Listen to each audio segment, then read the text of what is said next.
The problem is, of course, it does matter, as some people have been trying to say for a long time. The more we erode the natural world, the more we destroy what's called biodiversity, which is the immense diversity of life. The red leather folder was right there on the desk.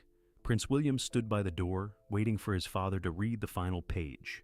King Charles scanned the financial summaries and immediately closed the binder. He picked up his secure phone and ordered an immediate freeze on the consort's operational budget. The decades-long alliance was shattered in 5 seconds. The red folder on the desk. The morning sun barely cut through the heavy mist at Sandringham House. Inside the ground floor study, the air was entirely still. Prince William unzipped a protective canvas pouch and placed the audit document on the blotter. The gold lettering on the cover read simply, Property Review 2026. This was the bombshell report that left the palace senior staff completely reeling. It was not a collection of rumors or hearsay. The pages held bank routing numbers, private flight logs, and unsigned non-disclosure agreements. King Charles did not say a word for the first 10 minutes as he turned the sheets. The data proved that a parallel public relations team had been operating out of a private flat in Mayfair. This hidden unit was funded through a secondary stream of the Queen's charity accounts. The purpose was to run independent media campaigns to bolster Queen Camilla's standing ahead of the upcoming legislative reviews. Charles reached for the telephone at 9:15. He bypassed his regular private secretary and called the director of the palace network infrastructure directly. He gave a direct order to revoke the administrative access keys for Camilla's personal staff. By 9:30, 3 communication assistants found themselves locked out of the secure internal server. The IT team did not issue a warning. They simply executed the sovereign mandate from the Sandringham study. The digital perimeter was locked down before the morning press briefing could begin. The unauthorized media pipeline was dead, cut off at the source by a single technical override. William remained standing near the bookshelf. He had spent 8 months assembling the evidence with a specialized team of forensic accountants from Edinburgh. The investigation had been kept entirely outside the standard palace channels to prevent any premature leaks to the Sunday newspapers. The king pushed his chair back from the desk. He looked at the window, watching a tractor move across the distant fields. The isolation of the consort's office was no longer a temporary option. It was a permanent institutional necessity. He signed the executive freeze order, ensuring that not a single pound could move from the central treasury to the Mayfair operation. A senior accountant from the internal audit department arrived at the side entrance of the estate exactly 5 minutes after the phone call ended. He carried a gray metallic briefcase containing the physical backup logs of the Duchy of Lancaster accounts. The accountant did not wait in the staff room. He was shown directly into the study by William's personal aide. The new visitor spread 3 ledger sheets across the side table. These documents showed a pattern of unapproved expenditures dating back to November 2025. The funds had been classified as emergency maintenance for the historic gardens at Highgrove House. In reality, the money had been routed through a series of shell companies based in Bristol. The actual destination of the cash was a media consulting firm specializing in online sentiment tracking.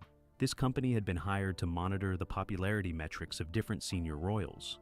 The reports they generated weekly were delivered exclusively to Camilla's private email address, completely bypassing the Central Palace press office. Charles adjusted his spectacles and leaned over the new spreadsheets. He pointed to a specific transaction labeled as a technology upgrade fee. The amount was £42,000, paid out on the 14th of January. The king asked who had authorized the release of this specific sum. The accountant produced a digital copy of a voucher bearing the stamped signature of Camilla's chief financial trustee. The use of a stamped signature on a transaction of that size was a direct violation of the new Treasury guidelines established after the coronation. It bypassed the mandatory dual authorization protocol that required the king's personal sign-off. The breach was not a simple clerical mistake. It was a deliberate workaround designed to keep the project completely hidden from the sovereign's eyes. William explained that his team had discovered the anomaly during a routine review of the agricultural leasing agreements. A tenant farmer in Gloucestershire had questioned a sudden change in his rent collection coordinates. When the prince's office investigated the destination bank account, they found it linked directly to the Mayfair public relations flat. The web of transactions was complex, but the ultimate objective was clear. Camilla's office was attempting to build an independent media shield, completely insulated from the oversight of the future monarch. They wanted to ensure that her public profile remained protected, regardless of any future changes to the royal budget or institutional priorities. The king stood up from his desk and walked over to the fireplace. He looked down at the embers, his hands clasped firmly behind his back. The discovery altered the fundamental trust within the household. For over 2 decades, Charles had relied on Camilla as his closest advisor and confidant. Now, the paperwork proved that she was operating a shadow operation designed to protect her own interests at the expense of the wider family unity. He turned back to the room and gave a new set of instructions to the accountant. Every single account tied to the Queen's personal charities was to be placed under a formal monitoring order. No invoice exceeding £500 could be paid without the direct, handwritten approval of the keeper of the privy purse. The financial independence of the consort's department was effectively dismantled in less than 2 minutes. The accountant gathered his papers, placed them back into the gray briefcase, and bowed before leaving the room. The door closed silently, leaving the king and the Prince of Wales alone once more. The silence in the study was absolute, broken only by the ticking of the clock on the mantelpiece. William produced a second document from his canvas pouch. This was a draft of a revised court circular for the upcoming autumn season. It removed Camilla from the guest list of 3 major state dinners, replacing her name with Kate, the Princess of Wales. The adjustment was designed to signal a clear shift in internal status to the rest of the court. Charles took the draft and looked at the empty spaces where his wife's name used to be. He did not object to the changes. He picked up his fountain pen and added his initials to the bottom of the page, confirming the new arrangement. The public profile of the monarchy was being systematically re-engineered to reflect the absolute dominance of the direct line of succession.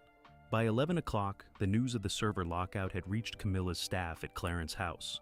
Her private secretary attempted to contact the Sandringham study through the encrypted internal line, but the call was automatically redirected to a recording in the security branch. The isolation was immediate and total. The staff found themselves completely cut off from the decision-making loop, unable to access even the daily schedule updates. A junior clerk in the communications office noticed that her access badge no longer worked at the main gate of St. James's Palace. She was told by the guard on duty that her clearance level had been downgraded to temporary visitor status, pending an administrative review. The clerk had to leave her bags in the guard room and wait for an official escort to enter the building. The panic inside Camilla's department was palpable. Staffers gathered in small groups in the corridors, whispering about the sudden changes.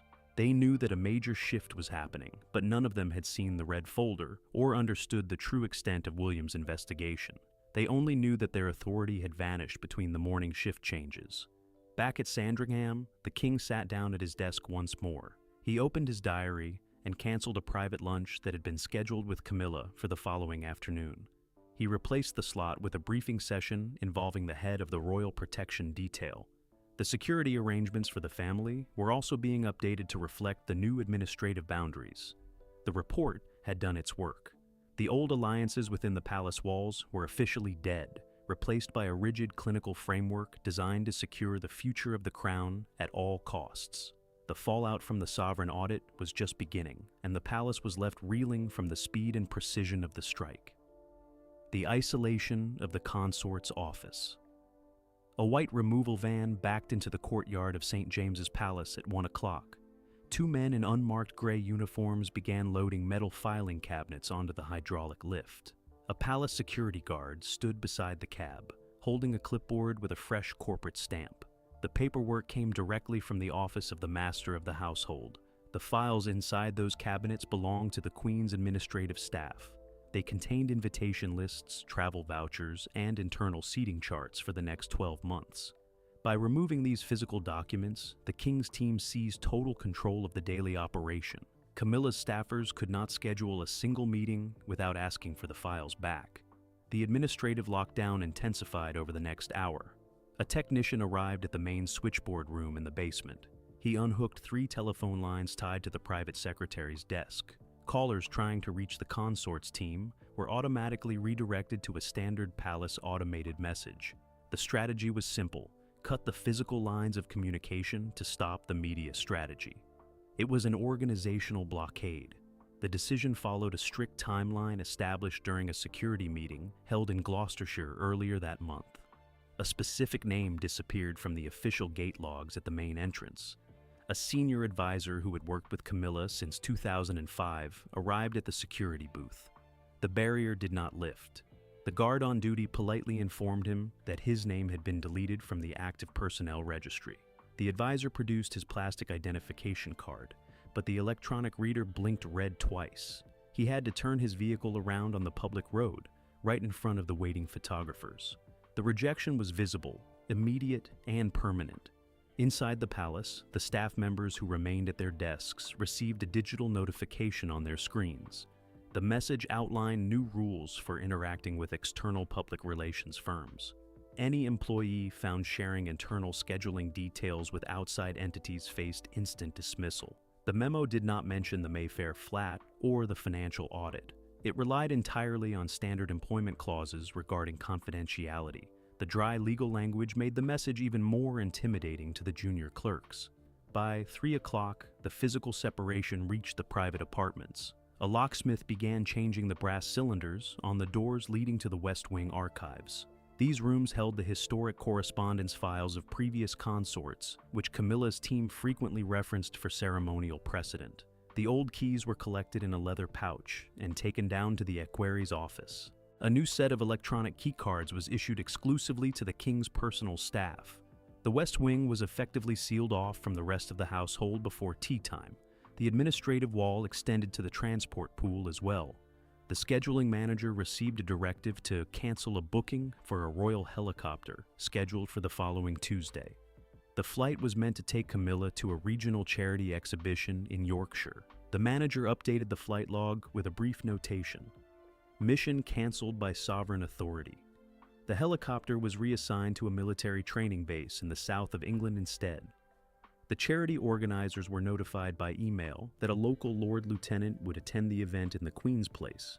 The cancellation was a massive blow to the public profile of the consort's office.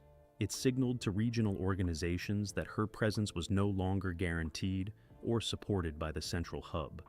The machinery of the palace was working to shrink her public footprint week by week. The inner circle of advisors spent the late afternoon trying to find a loophole in the new operational guidelines. They gathered in a small sitting room on the second floor, using their personal mobile phones to communicate. The building's internal wireless network had become too risky to use for private discussions. They discovered that all discretionary funding accounts had been consolidated under a single management trust. This trust was overseen by an independent board appointed by the Treasury. The board had the power to veto any expenditure that did not directly serve the core interests of the reigning monarch. The financial independence that Camilla's office had enjoyed for years was gone. Every purchase order, from stationery to floral arrangements, had to pass through an external audit loop. The control was total, tightening the perimeter around the remaining staff members. A junior page who had worked in the household for 3 years noticed another change in the long gallery. The daily delivery of national newspapers was no longer split between the 2 main apartments. The entire bundle was delivered straight to the king's study first, where an aide removed specific supplements before the papers were sent down the hall. The information flow was being filtered at the highest level. The palace was protecting itself from internal reactions to the ongoing adjustments. The atmosphere grew heavier as the staff realized that every routine action was being monitored and logged by the security branch. The final adjustment of the afternoon involved the digital mailing lists used for official palace announcements. A system administrator deleted the consort's personal email alias from the distribution network for foreign policy briefings. The office would no longer receive real-time updates on international developments or state visitor profiles. The removal was completed in less than 10 seconds, leaving Camilla's team entirely dependent on public news sources for information about global royal visits. The isolation was complete, both on the ground and in the digital sphere, transforming the consort's office into a silent, self-contained unit within the larger palace complex. William's hidden investigation. The origin of the red folder sat inside a nondescript office building near Waterloo Station. Throughout the summer of 2025, a team of 4 accountants worked behind blacked-out windows. They did not use royal stationery or palace email addresses. Their contracts were paid through a private entity owned by the Duchy of Cornwall. William had established this unit after noticing a series of unexplained gaps in the annual property maintenance reports. A large sum earmarked for roof repairs at an estate in Aberdeenshire had disappeared from the main ledger without a corresponding invoice from the building contractors. The accountants traced the missing funds through 3 separate financial institutions before discovering the connection to the Mayfair public relations flat. The money was being used to pay the retainers for digital content creators who specialized in targeting royal news algorithms. The investigation required absolute secrecy to avoid tipping off the staff at Clarence House. The team relied heavily on public registry filings and corporate tax returns to build their case. They compiled a list of 24 separate transactions that violated the core protocols of the Civil List Funding Acts. A major breakthrough occurred when an assistant director at a prominent London bank noticed an unusual signature on a wire transfer authorization. The document bore the name of a senior trustee who had retired from royal service 2 years prior. The signature had been digitized and applied without the trustee's knowledge. The bank official contacted William's legal team to report the anomaly, providing a copy of the transaction log. This piece of paper became page 18 of the final report.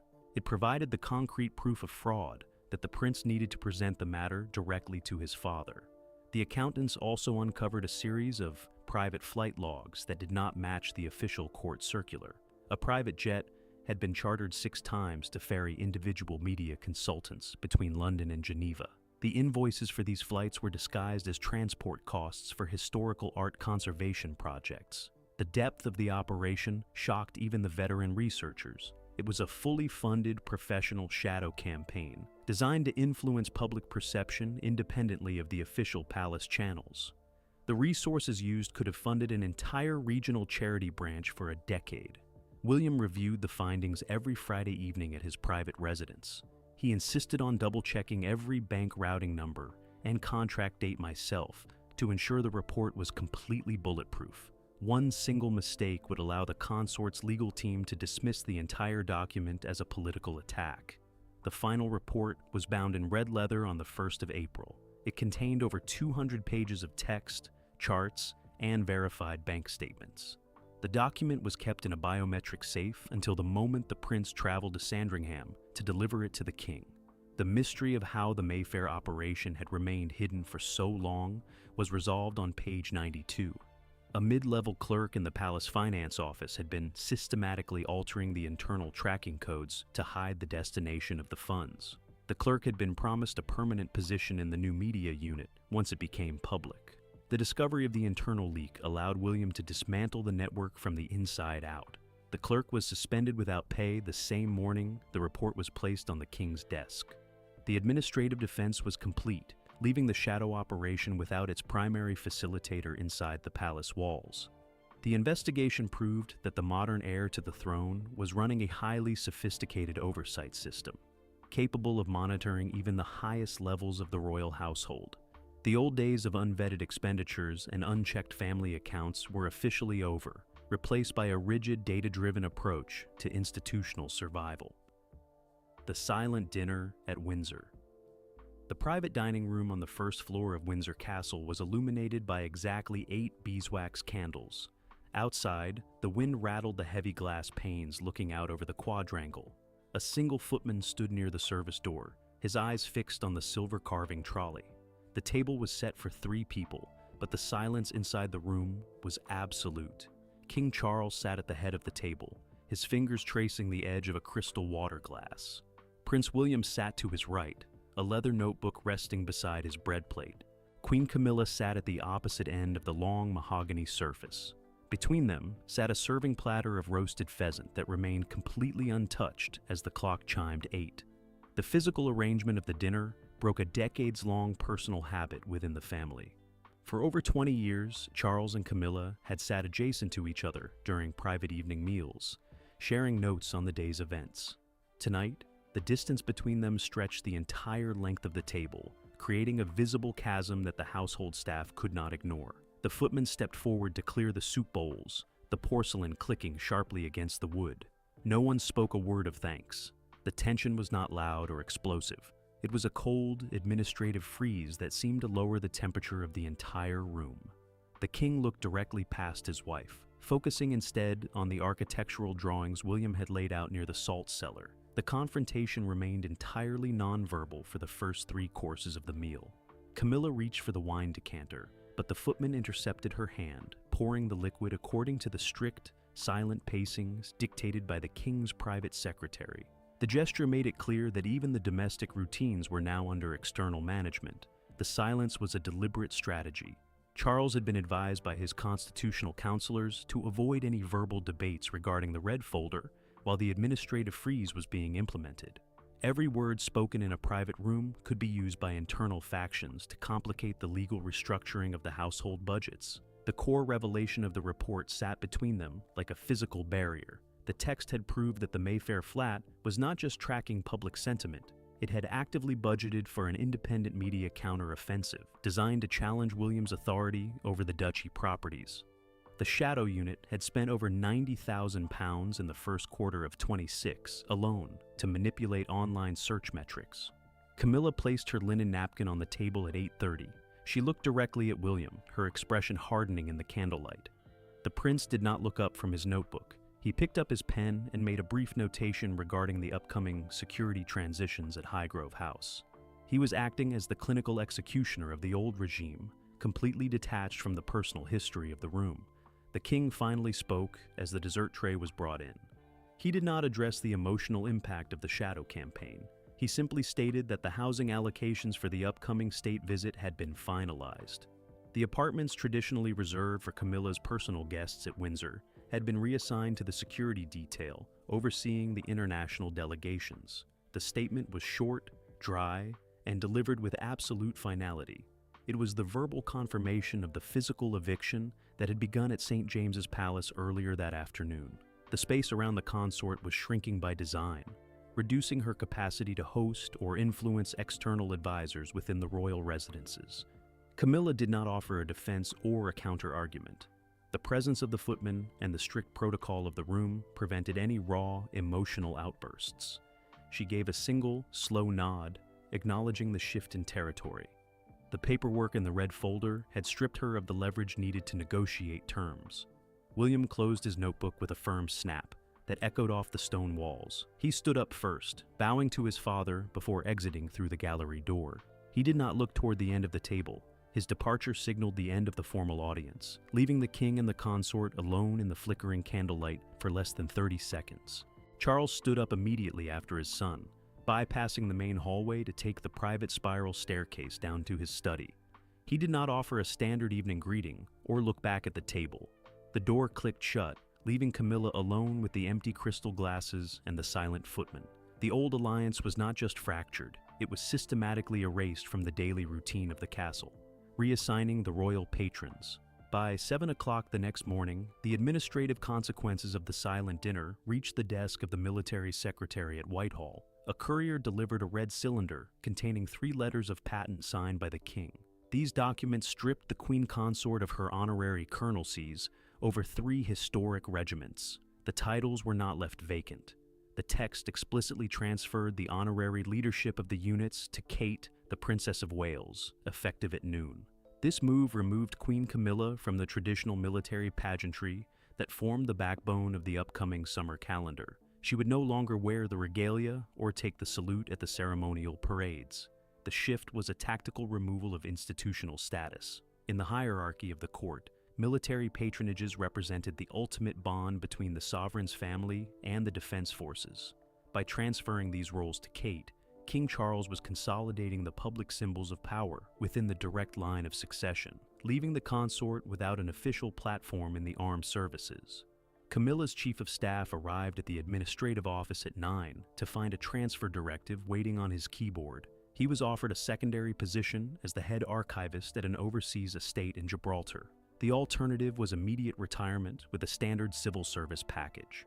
The choice was designed to remove her most loyal strategist from London without causing a public scandal. The chief of staff spent 2 hours reviewing the transfer terms with his personal solicitor. He realized that his access codes to the Central Palace network had already been deactivated. He could not download his personal files or send a farewell message to his colleagues.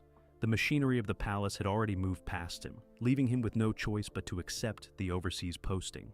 A junior administrative clerk took over the filing duties in the main office by 10:30. She began boxing up the physical correspondence files related to the annual regimental dinners. The files were not being moved to the standard basement archives. They were logged into a secure transport container bound for the operations room at Adelaide Cottage. The physical movement of the records happened under the direct supervision of an officer from the household cavalry. He stood in the doorway with a digital clipboard, checking off each bundle as it was placed into the crate. The paperwork included years of personal notes, seating preferences, and custom uniform designs tailored specifically for Camilla's public appearances.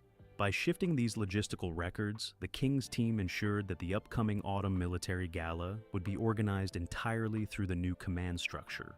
Camilla's remaining staff members had no access to the operational templates needed to manage the guest lists or coordinate with the Defense Ministry. The administrative cutoff was total, leaving the old office completely blind. By noon, the official court circular was updated in the digital registry. The entry for the day showed Kate accepting the new military appointments during a private briefing in Berkshire. The language used was entirely routine, describing the transition as part of a long-planned modernization of the royal patronages. The true catalyst remained hidden behind the walls of the study. The financial reality of the reassignments was detailed in a secondary Treasury report released to the household managers at 2 p.m. The funding tied to the military patronages was completely redirected to the Wales operational budget.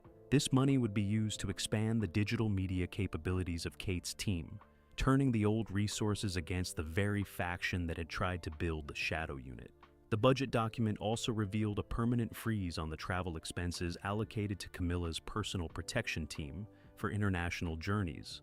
Any future flights outside the capital would require a specific request submitted directly to the Privy Purse 3 weeks in advance. The independent mobility of the consort's office was effectively neutralized by a single line item in the ledger. Inside the wardrobe rooms at St. James's Palace, the ceremonial uniforms bearing Camilla's personal cipher were moved to the lower basement storage.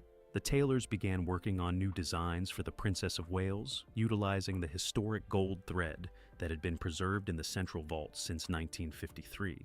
Every stitch represented a permanent shift in the visual narrative of the kingdom. The chief tailor received the updated measurements for Kate via an encrypted messaging application at 3 o'clock.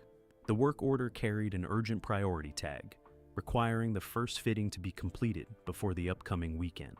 The staff worked behind locked doors, ensuring that no unauthorized personnel could see the modifications being made to the traditional regimental jackets. A senior dressmaker noticed that the sapphire brooch traditionally worn with the uniform had already been removed from the display cabinet. A secure tracking log showed that the item had been checked out by a courier from the Windsor vault at 11 a.m. The jewelry was already undergoing a modern resetting process to match Kate's preferences. Camilla remained in her private sitting room throughout the afternoon, refusing to sign the remaining charitable patronage renewals on her desk. Without the central funding or the military titles, her office had been reduced to a ceremonial shell. The freeze was absolute, and the palace was already operating under the new order, completely indifferent to the silence in the West Wing. Her personal secretary spent the remaining hours of the shift drafting a memo regarding the cancellation of an upcoming autumn garden party. The event had been designed to celebrate the anniversary of Camilla's primary literacy charity, but the funding for the catering and security had been entirely struck from the master registry. The secretary had to inform the charity trustees that the gathering was postponed indefinitely due to scheduling adjustments. The phone lines inside the office remained completely quiet for the rest of the day. The automated redirection system functioned perfectly, routing all incoming press inquiries to the central media office at Buckingham Palace. The central team issued a short statement repeating the official line about structural modernization, completely ignoring any specific questions about the internal audit. By 5 o'clock, the administrative transition was fully anchored within the official state records. The legacy of the old alliance had been systematically overwritten by the data-driven strategy of Prince William and the King. The power had moved down the generation line, leaving the old guard with no voice, no budget, and no path back to the center of the Crown's authority. The cold reality of the sovereign audit has permanently redrawn the lines of authority within the British monarchy. King Charles and Prince William have executed a clinical consolidation of power, leaving Queen Camilla completely isolated behind the palace walls. The future now belongs entirely to the next generation, and the old compromises are buried forever.